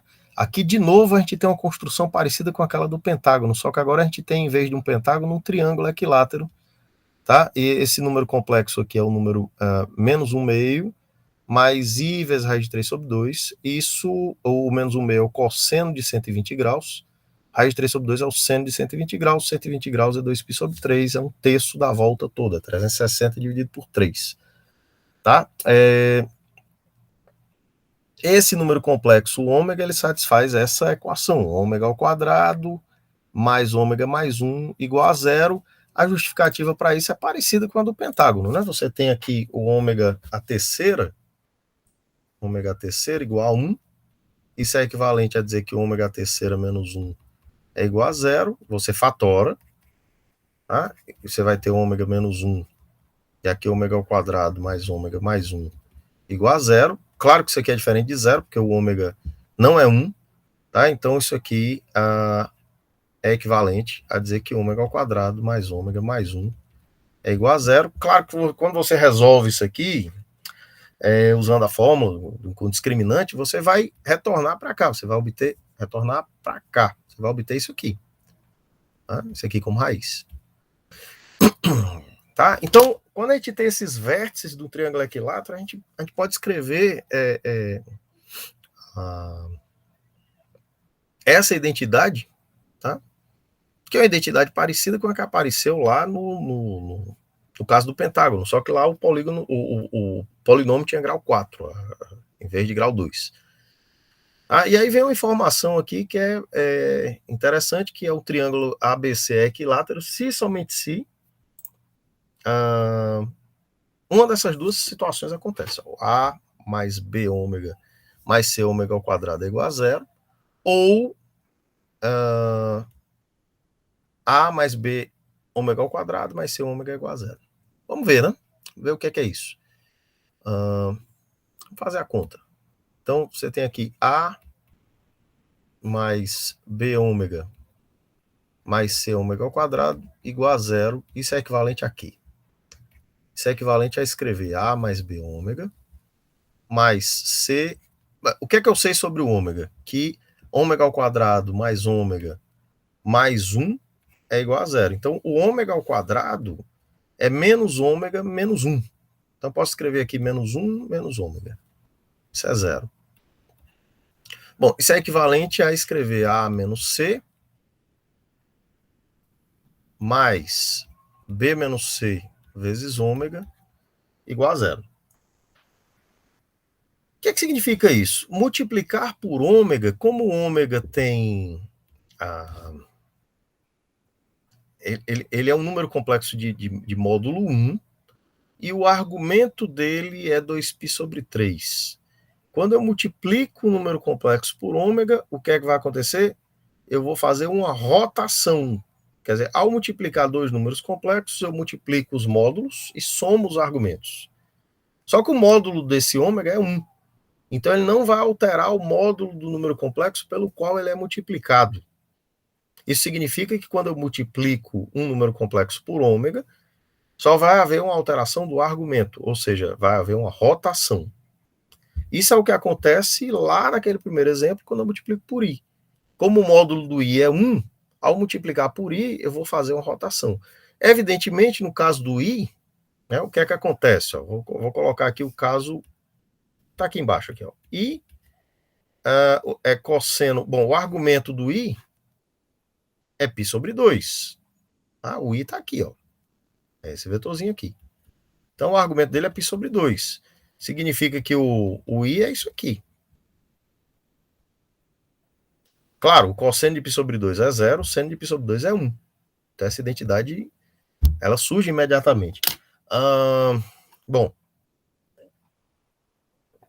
quando a gente multiplica por i, a gente vai fazer uma rotação de 90 graus, ou seja, de π sobre 2, no sentido anti-horário. A mesma coisa acontece quando eu considero um número complexo de módulo 1 com um argumento qualquer. No caso aqui, o argumento é 120 graus, ou seja, é 2π sobre 3. O que é que significa isso, então? Então, a gente tem aqui aqui A, aqui B, tá? E aqui C. O que é que eu estou fazendo? Eu estou multiplicando Desculpa, o C ele aparece aqui, né? Então, a gente multiplica aqui o C e aqui o A. O que é o B menos C? É esse vetor aqui, B menos C é esse vetor que está aparecendo aqui, o vetor CB. Quando eu multiplico por ômega, eu vou fazer uma rotação de 120 graus. E ele vai permanecer com o mesmo tamanho, 120 graus. O que eu estou dizendo é que ao multiplicar por ômega, ele acaba sendo o oposto do vetor CA, ou seja, do vetor A menos C. O que é que significa isso? Significa que se eu giro 120 e ele vira o oposto, é porque o ângulo entre esses dois vetores é 60 graus. Tá? E claro, quando eu calculo o módulo dos dois, o módulo vai ser o mesmo. Então eu tenho dois segmentos iguais aqui e um ângulo de 60 graus entre os dois, significa que o ABC é equilátero. Tá? Reciprocamente, se eu começar com um triângulo equilátero, eu posso fazer essa construção aqui. Se eu começo com ABC equilátero, eu posso fazer essa construção, quer dizer, um ABC equilátero com essa orientação, né? ABC orientado no sentido anti-horário, dessa forma. A, depois B, depois C. A gente vai ver que o outro caso é o caso que a orientação é diferente. Então, se eu começo com um triângulo equilátero, ao fazer essa rotação, quer dizer, de 120 graus, eu vou obter exatamente o vetor oposto ao vetor A menos C. Então, vale essa identidade aqui, e com essa identidade eu chego nessa identidade inicial. Tá? Vamos ver o outro caso. O caso em que eu tenho A mais B ômega ao quadrado, mais C ômega igual a zero. Isso é equivalente a A mais B. Bom, de novo, o ômega eu posso escrever assim, porque a identidade entre o ômega, o ômega ao quadrado é aquela lá que a gente tem aqui, essa aqui. Tá? Então, eu posso escrever ômega ao quadrado do mesmo jeito. O ômega que eu estou considerando é o mesmo. Tá? Então, aqui a gente pode escrever assim, A menos B mais C menos B vezes ômega igual a zero. Então, a mesma... O desenho é muito parecido, né? A diferença é o posicionamento das letras. As letras estão posicionadas de um modo diferente. O vértice aqui é B agora. B aqui. E aí eu tenho A aqui e eu tenho C aqui. Tá? E aí, de novo, é a mesma coisa. Eu faço um giro de 120 graus no sentido anti-horário, que corresponde a multiplicar por ômega. Quer dizer, aqui eu tenho ômega vezes C menos B. E isso vai ser o oposto do A menos B, porque a soma dos dois dá zero. Tá? Qual é a diferença aqui entre esse caso e o anterior? A diferença é que a orientação ABC é no sentido horário. ABC sentido horário. Aqui. Certo? E nesse caso aqui, ABC no sentido anti-horário. A, depois B, depois C. Tá? Aqui do C para o A. Certo? Então, isso corresponde às duas possibilidades. Você tem um triângulo equilátero, você pode orientar esse triângulo no sentido horário ou no sentido anti-horário. A orientação ela vai corresponder a uma dessas duas identidades. Essa aqui, tá? Ou essa. E a gente vai usar isso aqui agora para demonstrar o teorema de Napoleão. Como é que a gente demonstra o teorema? Vamos escrever aqui o triângulo. Tá? Escrever o triângulo aqui. Aqui a gente tem um triângulo equilátero, outro triângulo equilátero e outro triângulo equilátero aqui. Vou tentar. Pronto. Bom, aqui a gente tem A, B e C. E aqui a gente vai considerar aqui pontos, vou dar nomes para esses pontos aqui. Eu vou chamar de P, de Q e de R. Tá? Então, o que a gente vai fazer? A gente vai considerar o fato de que esses triângulos que eu construí são equiláteros. Claro, aí o que a gente tem aqui são pontos que são centroides, né? Esses, os centros, né, dos triângulos, e eu quero mostrar no final das contas que esse triângulo aqui é equilátero. Mas vamos com calma. Primeiro, as identidades que a gente tem são essas aqui, né? Vamos lá. A gente considera, primeiro, ABP equilátero, implica que P mais B ômega mais A ômega ao quadrado é igual a zero, certo? É uma maneira de você orientar o triângulo. O fato dele ser equilátero implica isso aqui. Mas eu não quero orientar assim, quero orientar ao contrário. Bom, aí ele ia aparecer o ômega ao quadrado multiplicando o B, certo? Mas vamos tentar assim, essa conta aqui, ela vai ajudar a gente. Tá? Vamos ver o que a gente pode tirar daqui, né? A gente já tem essa informação aqui. O BCQ equilátero. Isso implica que B mais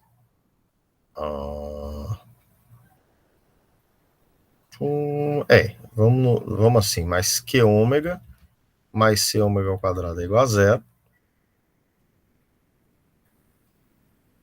Tá? E finalmente o outro triângulozinho lá, o ACR equilátero. Isso implica que A mais C ômega mais R ômega ao quadrado é igual a zero. Então a gente tem essas três informações aqui. O que é que a gente quer mostrar? A gente quer mostrar que a gente quer mostrar que o triângulo formado, cujos vértices são os três centros dos três triângulos que a gente construiu, também é equilátero. Como é que a gente obtém o centro de um triângulo, não necessariamente equilátero? Tá? O centro, no caso, claro, o centro de massa, quer dizer, o baricentro de um triângulo qualquer, ele é a média aritmética dos três vértices. Tá? No caso, como todos os centros coincidem, eu posso considerar isso aí como sendo, esses três centros como sendo baricentros. Tá? E aí o que, é que a gente vai fazer? A gente vai tentar, vamos dar nome para esse negócio aqui, vou chamar de M, N e S. Tá? Então, o que é o M, o que é o N, o que é o S? Para mostrar que o M, N e S é equilátero, eu vou mostrar isso aqui. Eu vou mostrar que M mais N ômega mais S ômega ao quadrado é igual a zero. Se eu mostrar isso aí, acabou. Agora o M, ele é a média aritmética desses três vértices aqui. Então eu tenho P mais B mais A. Então eu tenho P mais B mais A sobre 3. Tá? Média aritmética. O N é a média aritmética dos outros três aqui. Então eu tenho B mais Q mais C.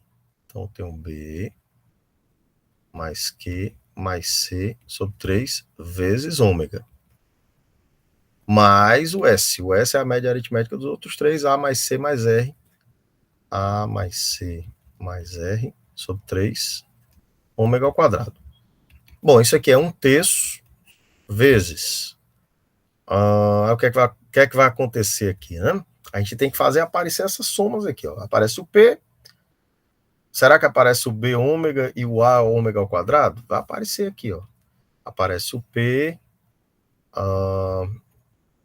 o B multiplicado pelo ômega e o A multiplicado pelo ômega ao quadrado. Então aparece aqui, ó. Então vamos escrever aqui. P mais B ômega mais A ômega ao quadrado. Tá? Mais. O que é que aparece também? Essa segunda. B mais Q ômega mais C ômega ao quadrado. Aparece aqui? Aparece, ó. B mais C ômega mais. Opa, mais Q ômega. Não é C, é Q. Então, vamos apagar isso aqui. Mais Q ômega. Mais C ômega ao quadrado.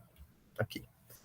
Então aparece aqui B mais C ômega. De novo. Mais Q ômega mais C ômega ao quadrado.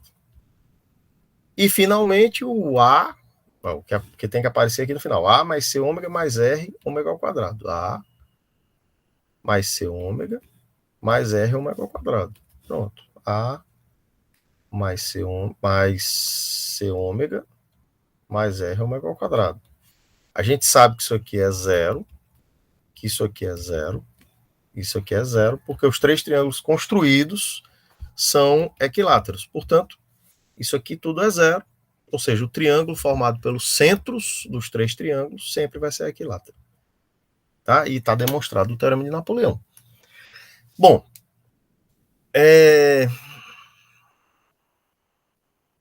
essa é uma primeira aplicação. certo? Vou tentar fazer mais uma, né? O teorema de Ptolomeu-Euler. Tem um monte de outras coisas aqui que a gente tivesse um pouco mais de tempo falaria. Mas vamos lá, fazer o Ptolomeu-Euler. O que é que o teorema de Ptolomeu-Euler diz? Se a gente tem 4 pontos no plano, em posição arbitrária, vale essa desigualdade aqui. Né? Mas o mais interessante não é isso. O mais interessante é que a desigualdade vira uma igualdade somente se esses 4 pontos forem cocíclicos ou colineares. Aí tem mais uns detalhes aqui, se eles estiverem dispostos em ordem alfabética, no sentido horário ou anti-horário.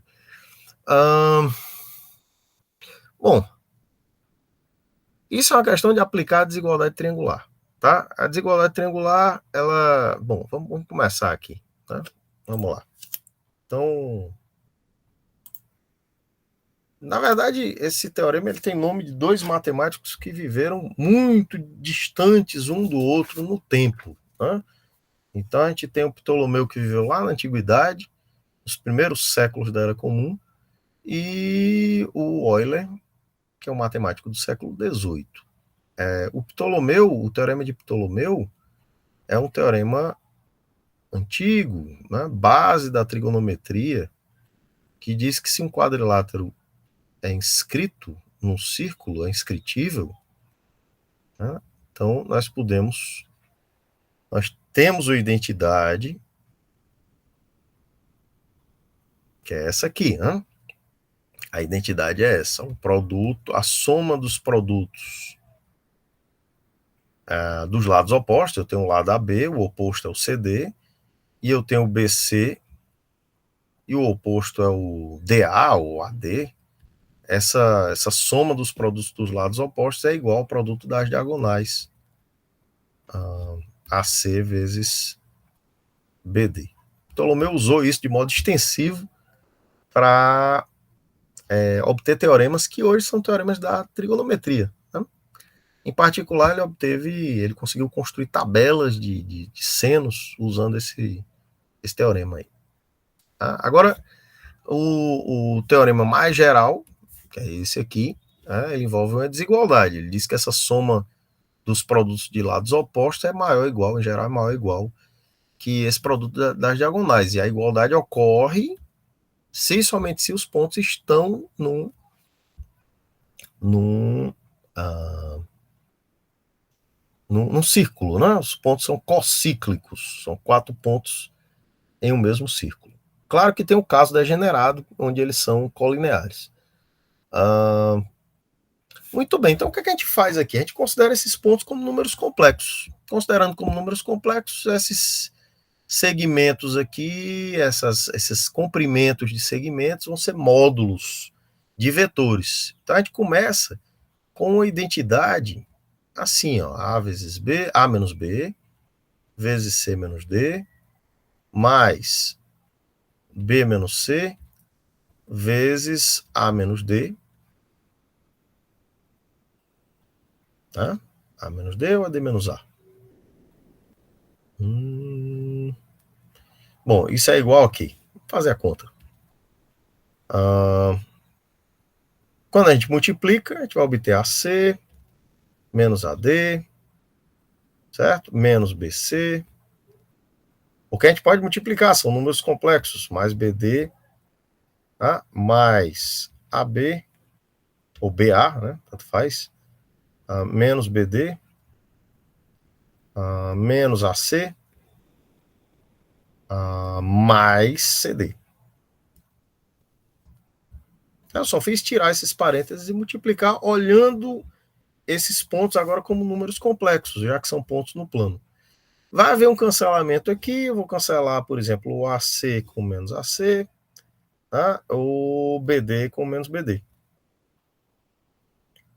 Certo? E o que sobrou pode ser organizado da seguinte maneira. A gente pode, por exemplo, colocar o A em evidência aqui, tá? E vai ficar com A vezes B menos D, certo? E pode colocar, por exemplo, não, Não, isso não vai servir para a gente, né? Vai, sim. E pode colocar nesses dois, cadê? Os outros dois sobraram, esse aqui e esse aqui. Colocar o menos C em evidência. Quando eu coloco o menos C em evidência, o que vai aparecer aqui é o B menos D também. Tá? E aí eu posso colocar o B menos D em evidência, vai ficar A menos C vezes B menos D. Tá? Isso aqui é A menos C vezes B menos D. E aí a gente calcula o módulo.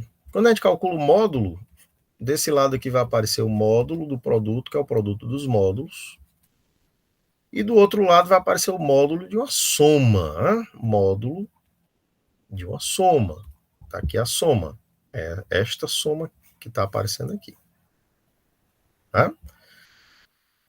Mas o módulo da soma não é a soma dos módulos. Né? Aqui aparece A menos B vezes C menos D mais B menos C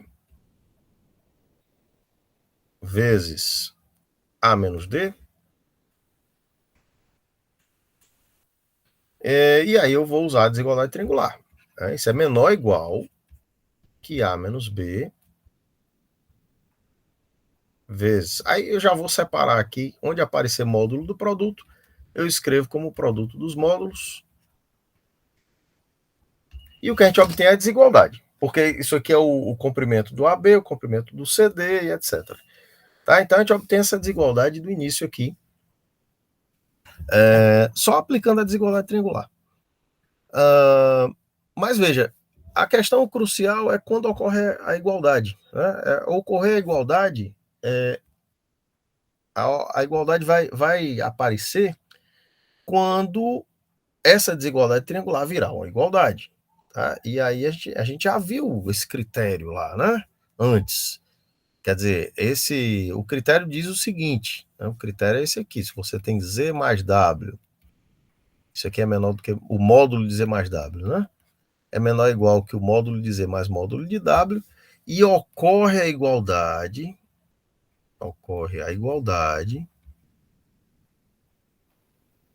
se somente se o Z dividido por W é um número real positivo. Tá, agora vamos ver quem é o Z e quem é o W nesse nosso caso, né? O Z, quer dizer, o que aparece como soma dentro do módulo para usar a desigualdade triangular? O Z é esse produto aqui e o W é esse outro produto. Então vou ter que dividir esse produto por esse, e isso tem que ser um número real positivo.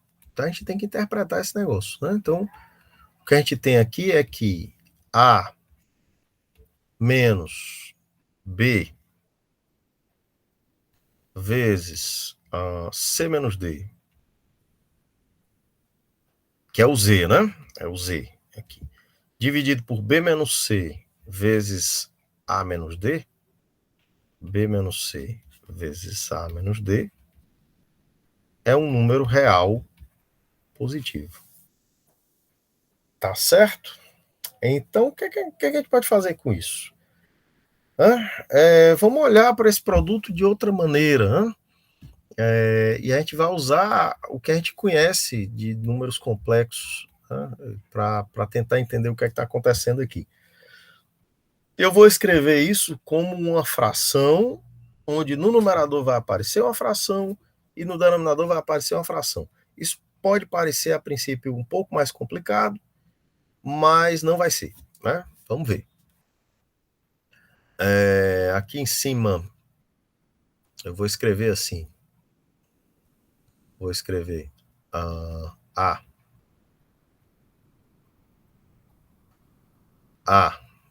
Qual é o que é que aparece aqui? A menos B. Ó. Então ele vai permanecer aqui. A menos B. Tá? O que está aparecendo aqui que envolve o A é A menos D, mas aí ele vem aqui para cima no denominador. Tá? E aqui embaixo aparece B menos C e aparece um C menos D que eu vou colocar para baixo também. Tá? Só que não tá legal, né, ainda, porque aqui não tá, ó, vai aparecer o C, o B menos C e aqui o C menos D. Isso é a mesma coisa que estava escrita antes. Mesma coisa. Isso é um número real positivo. O que é que não está legal aqui? O que não está legal é o seguinte. Eu vou fazer assim, eu vou escrever aqui, eu vou escrever B menos A, D menos A. Isso não vai alterar o sinal, porque eu alterei o sinal aqui em cima e embaixo, nessa fraçãozinha aqui, tá? Isso continua do mesmo jeito. Ó. Aqui tá o mesmo sinal, não alterou o sinal. Agora aqui, eu vou alterar o sinal só desse denominador aqui. Para escrever assim, ó, B menos C e D menos C. Bom, quando eu faço isso, o sinal da fração toda muda. Então isso passa a ser um número real negativo. Tá? Negativo porque eu alterei o sinal apenas de uma do denominador da fração que está embaixo, né? Que está no denominador da fração maior. Aqui não, aqui em cima tudo bem, porque eu alterei numerador e denominador, então não muda de sinal. Tá? Mas aqui embaixo eu deixei o B menos C e escrevi no lugar de C menos D, D menos C. Para que isso? Né? Observe que essas diferenças são vetores. O B menos A e o D menos A são dois vetores que têm a mesma origem, a origem no A. E o B menos C e o D menos C são vetores que têm a mesma origem no C. Tá? Esses vetores que têm a mesma origem, quando eu divido um pelo outro, o que eu estou calculando são ângulos. Na verdade, eu estou calculando ângulos e também um certo ajuste entre os dois. Tá? Só que quando eu digo que isso aí é um número real negativo, o que eu estou dizendo é que o argumento dessa fração toda é π. Tá? Por quê? Porque o número real negativo, veja, um número real negativo, ele corresponde a um vetorzinho que está aqui, ele sai da origem e vem para cá. Então o argumento dele é π. Certo? Então, esse argumento é π. Mas o argumento do quociente, lembrando que o argumento se comporta como logaritmo. O argumento do quociente é a diferença dos argumentos. Tá? Então isso aqui é equivalente a dizer que o argumento, já fazendo a diferença aqui, de B menos A sobre D menos A, menos o argumento de B menos C sobre D menos C. Aí eu vou escrever assim, em vez de escrever, bom, eu poderia escrever que isso aqui é igual a π, tá? Mas a maneira mais correta de dizer é que isso aqui é congruente a π módulo 2π. Que é aquela linguagem que a gente usa muito na teoria dos números, e aqui também a gente pode usar, mas isso tem um significado um pouco diferente, porque o 2π não é inteiro, né? Tá? Então significa simplesmente que isso ocorre a menos da soma desse π por um múltiplo de 2π. Tá? É só para ficar a coisa bem ajustada. Sim, mas agora geometricamente o que é que significa isso? Significa o seguinte, ó, eu vou já colocar aqui um círculo só para a gente ficar com uma ideia do que está acontecendo. Aqui eu tenho um ponto A, certo? E aqui eu tenho na ordem que aparece, né? Vamos colocar assim. Ficou torto. Então aqui o B, o C e o D. Esse argumento aqui, o que é o B menos A? O B menos A é esse vetor aqui, ó. Aqui, vetor aqui. E o que é o D menos A? O D menos A é esse outro vetorzinho aqui. Quando eu divido o B menos A pelo D menos A, eu estou considerando e calculo o argumento. O argumento é um ângulo que vai do D menos A até o B menos A. Então, é um ângulo que está sendo medido no sentido horário. Certo? Eu vou chamar esse ângulo de alfa. É esse aqui. Alfa. Bom. Quando eu calculo o B menos C, quem é o B menos C? B menos C é esse aqui, ó. B menos C. E o que é o D menos C? Esse outro vetorzinho aqui. Quando eu divido o B menos C pelo D menos C, eu estou calculando o ângulo assim, ó. Né? Esse sim, B, D menos C. Não, contrário, né? Contrário. Porque o D menos C está no denominador. Então, vou do que está embaixo para o que está em cima. Foi o que eu fiz no outro caso. Tá? E aqui esse ângulo está sendo, se eu chamar isso aqui de, sei lá, de beta, né? Na verdade, o que está aparecendo aqui é menos beta. Por que menos beta? Porque esse ângulo está sendo medido no sentido anti-horário. Esse aqui é horário, esse aqui é anti-horário. Então, esse aqui é menos beta. Tá? E aí, qual é a conclusão a qual a gente chega? Alfa menos menos beta é π. Ou seja, alfa mais beta é π. E claro que esse argumento é reversível. Se essa soma for π, você tem essa relação entre os argumentos, aí você vai voltando até chegar nesse fato aqui do começo, né, que ocorre a igualdade na desigualdade triangular. Só que isso significa o quê? Significa que esse alfa e esse beta, eles determinam arcos que são, claro, esse é um ângulo escrito. Né? O arco que ele determina tem o dobro do comprimento, esse arco aqui. Tá? Então, eu tenho esse arco aqui. Ó. Ele está determinando um arco, que é esse arco todinho aqui. Tem o dobro do tamanho do alfa. E esse beta, no caso menos beta, enfim, ele determina um outro arco que tem o dobro do tamanho dele. Se os dois ângulos são complementares, os dois arcos são replementares, portanto, a soma dos dois é 2π, tá? E o quadrilátero é inscritível. Isso é um critério para que um quadrilátero seja inscritível, né? Que ele esteja dentro de inscrito em um círculo. Tá? Caso ele não estivesse inscrito em um círculo, essa soma não seria π. Tá? Não seria π. Um dos pontos estaria um pouquinho para dentro ou um pouquinho para fora, e a soma seria ou menor ou maior do que 2π, do que π, no caso, né? A soma desses ângulos opostos dentro do quadrilátero. Tá? E isso mostra que a igualdade ocorre se somente se o quadrilátero é inscritível. Tá? Que é o teorema de Ptolomeu clássico. Né? O teorema de Ptolomeu é clássico. E essa generalização do Euler lá no século XVIII. Tá? Eu temo que o tempo esteja se esgotando. Tenho outras coisas para falar, certo? O assunto que apareceria aqui mais adiante. Eu vou tentar falar rapidamente, embora eu estoure um pouco o tempo. Uma coisa interessante que acontece é o seguinte: você tem no R2, a equação de uma reta ela é dada por um polinômio de grau 1 em duas variáveis. Tá? Ax mais by mais c igual a zero, onde a e b e c são constantes reais. É possível.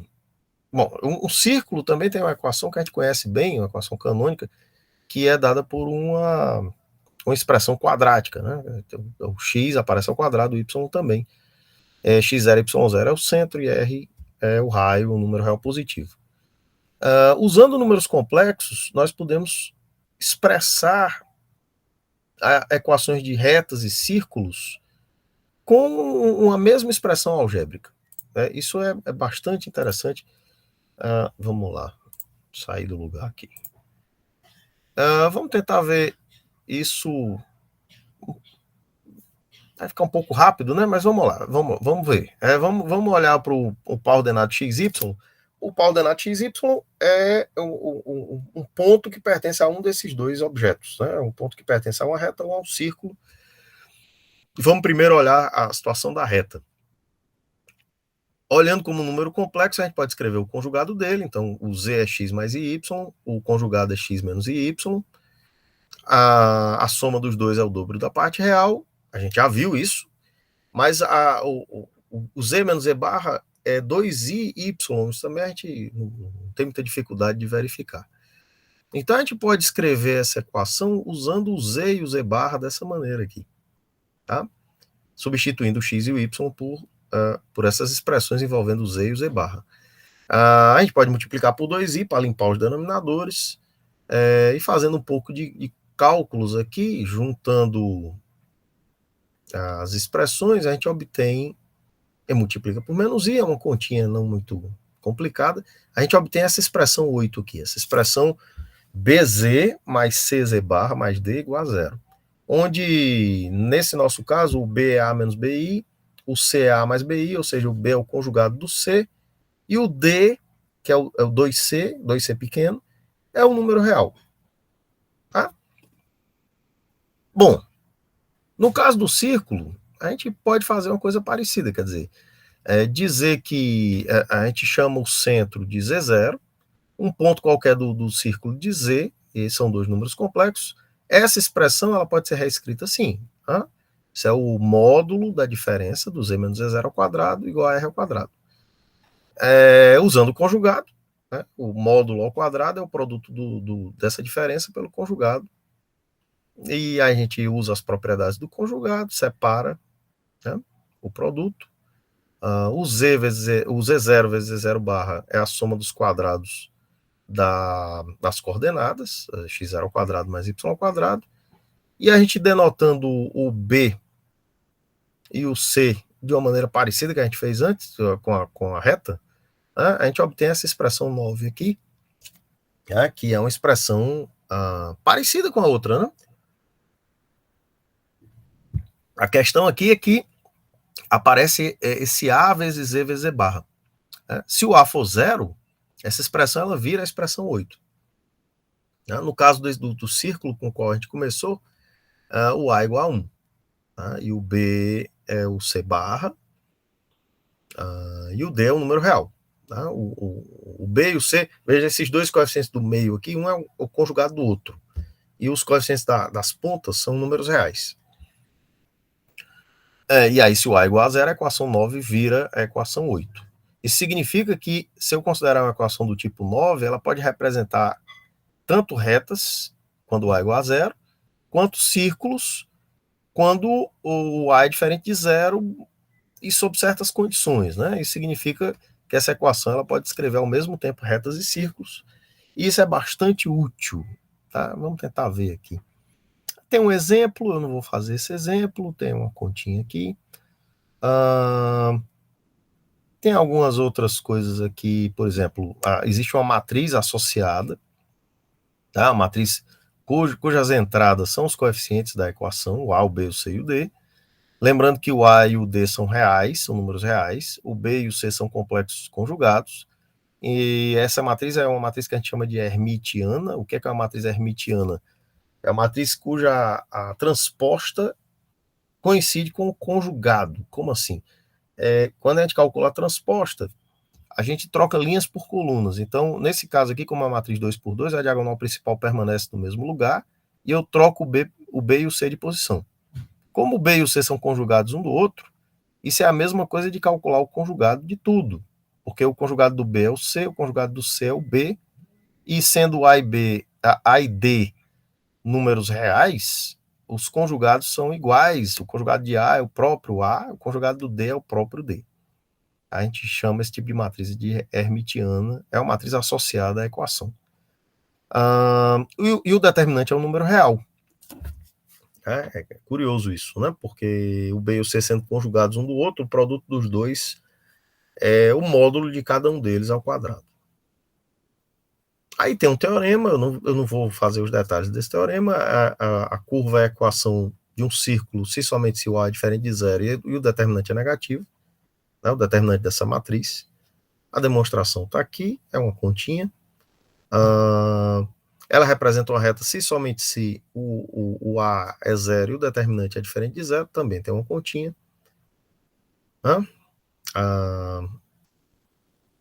Bom, eu deixei a recíproca como exercício, mas só voltar, só fazer a volta. Aqui tem uma pequena digressão sobre uma construção do Riemann, tá? Que é bastante interessante, mas eu não vou entrar em detalhes também, que substitui o plano complexo por uma esfera. Tá? Para que isso? Né? Isso tem uma vantagem de você poder considerar um ponto, esse polo norte aqui, digamos aqui, como sendo um ponto no infinito. A gente não vai precisar disso aqui de maneira extensiva, então eu vou... Bom, aqui está a construção do que a gente chama de projeção estereográfica, né, que é essa relação entre um ponto P que está na esfera e um ponto P' que está no plano. Tá? A relação geometricamente é bem clara, você considera semi-retas que saem do polo norte aqui da esfera, cortam a esfera num determinado ponto, e o plano no outro ponto, e eu relaciono os dois. O que a gente vai precisar da esfera de Riemann aqui é só o fato de que ela permite que a gente considere esse polo norte como sendo um ponto no infinito. Tá? E a gente é simplesmente um símbolo, a gente considera o plano complexo junto com esse ponto, e isso permite que a gente considere uma função, que é essa função que a gente chama de inversão algébrica, que leva o número complexo z no inverso dele. Tá? E o objetivo aqui dessa conta é mostrar que a inversão algébrica ela leva retas em retas ou círculos e leva círculos em retas ou círculos. Vamos tentar ver isso rapidinho, tá? Tem uns detalhes aqui que a gente não precisa se preocupar, né? A questão é a seguinte: se eu chamar o 1 sobre z de w, tá? Claro que o z vai ser 1 sobre w. Então eu posso substituir aqui z por 1 sobre w, e essa equação que envolve o z, ela vai se transformar numa equação que envolve o w, onde os coeficientes trocam de posição. Tá? Então o a, que era o coeficiente do termo de grau 2, digamos assim, que envolve o produto do z pelo conjugado de z, ele passa a ser o coeficiente independente. E o d, que era o coeficiente independente, passa a ser o coeficiente do w multiplicado pelo w barra. Que era de se esperar, porque você inverteu, né? Se você inverte, há uma inversão aqui da posição dos coeficientes nas equações. Tá? Então, a inversão, ela transforma esta equação aqui nesta equação aqui de baixo. Os coeficientes trocam de papéis, certo? Bom, se a gente tem um círculo no plano complexo, ele pode ser representado por essa equação aqui. Essa transformação, a inversão, transforma essa equação nessa. Aí o que é que acontece? O C passa pela origem. O que é a origem? A origem é o Z igual a zero. Se somente se o D for zero. Então, se esse círculo passa pela origem, quando eu inverto, ele vai virar uma reta. Porque se o D é zero aqui, ele continua sendo zero depois da inversão. Então, essa parte que tem o W vezes W barra vai se anular. E a equação vai virar a equação de uma reta. Certo? Então, isso é interessante, porque você tem uma simetria da equação que lhe dá uma informação geométrica sobre o que a inversão faz com determinados objetos. Tá? Então, no caso, ela transforma um círculo, a inversão, ela transforma um círculo que passa pela origem numa reta. Tá? Se ele não passa pela origem, a imagem dele continua sendo um círculo. Tá? No caso de uma reta, o A é igual a zero. Tá? Então, se o A é igual a zero, quando eu faço a inversão, o resultado é um círculo que passa pela origem. Se ela não passa pela origem, o D é diferente de zero. Desculpa, se ela é uma reta e o A vai ser zero, né?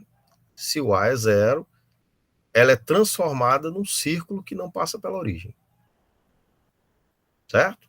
Agora, se a reta não passa pela origem, o D é diferente de zero, e a imagem pela inversão é um círculo que passa pela origem. Porque aí o A sendo zero, como os papéis foram invertidos, o círculo vai passar pela origem. Tá? Se L passa pela origem, então o D é zero, e ela vai virar uma reta, e essa reta... deixa eu sumir esse negócio aqui. E a reta vai passar pela origem. Certo? E aí tem um resuminho aqui. Tá? O resuminho você tem o gama é um círculo ou uma reta, e o f de gama é a imagem desse círculo ou dessa reta pela inversão. Se for uma reta que passa pela origem, a imagem é uma reta que passa pela origem. Se for uma reta que não passa pela origem, a imagem é um círculo que passa pela origem. Se for um círculo que passa pela origem, a imagem é uma reta que não passa pela origem. E se for um círculo que não passa pela origem, a imagem é um círculo que também não passa pela origem. Tá? Isso parece meio complicado, mas é porque são informações muito parecidas. Tá? Mas você olhando para a equação, a coisa não fica tão estranha. Tá? E é possível representar a inversão geométrica, que é aquela inversão que a gente estuda em geometria plana, clássica, como uma inversão algébrica. Tá? E ela se comporta exatamente da mesma maneira. Mas o meu tempo já está muito estourado, eu não vou fazer aqui essas contas, eu vou só mostrar para vocês no final aqui. Né? Você tem a inversão geométrica, ela é a composição da inversão algébrica com conjugação. Tá? E, claro, se o raio do círculo de inversão não for zero, não for 1, desculpa, você vai ter que multiplicar pelo raio. Tá? Pelo raio ao quadrado. Tá? Então, bom, como o tempo já se esgotou, eu vou terminar por aqui. Agradeço a atenção de vocês. Espero que tenha sido útil de alguma forma. Acredito que números complexos podem ser importantes e podem ser um assunto instigante. Isso aqui foi uma pequena uma pequena introdução. Deixa eu mostrar para vocês aqui só para encerrar aqui algumas referências. Tá? Esses livros, infelizmente, eu só encontrei livros em inglês. Tá? Um livro que está muito no espírito do que eu tentei fazer aqui é esse primeiro, um livro bem interessante, Complex Numbers and Geometry, até o título é igual ao título da palestra. Né? O livro do Yaglon é muito bom, o livro do Artse também. Esses livros são mais avançados, tá? O que é mais, digamos, mais no espírito do que eu fiz hoje é esse primeiro. Tá? Então, novamente agradeço a atenção e até uma próxima oportunidade. Tá? Grande abraço e até lá.